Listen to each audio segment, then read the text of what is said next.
Ready. ఇది 3 గుత్తుల గాలం. దీనికి పిండి గుచ్చేయాలి. ఇక ఎలా గుచ్చాలో చూడండి. ఇట్లా ముద్దుగా గుచ్చేయాలి, సన్నగా. అట్లా కొంచెం మామూలుగా గుచ్చాలి పిండి.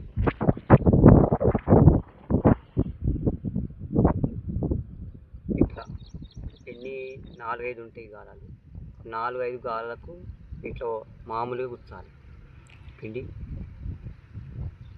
మామూలుగా గుచ్చాలి. Okay right.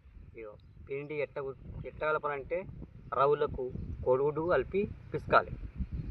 లేకపోతే బిస్కెట్ 2 బిస్కెట్ ప్యాకెట్ వేసి పిసికి పిండిలా పిసికి బిస్కెట్లు పరంపరమలో వేసి పిండిలో పిసికి వేయచ్చు. అలా ఏమేమి బిస్కెట్లు కలపచ్చు?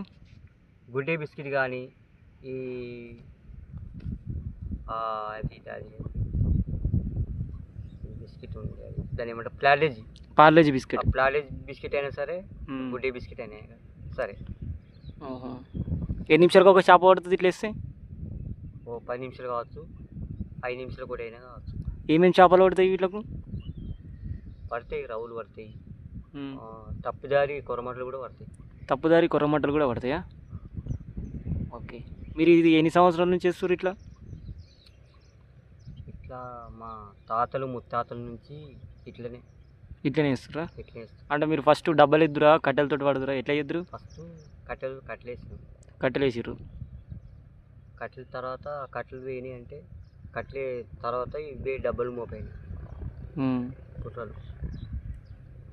బుర్రలతో డబ్బాలు చేస్తున్నాం. అసలు కొర్రమట్ట టేస్ట్ ఉంటుందా, గుర్జపిల్ల టేస్ట్ ఉంటుందా,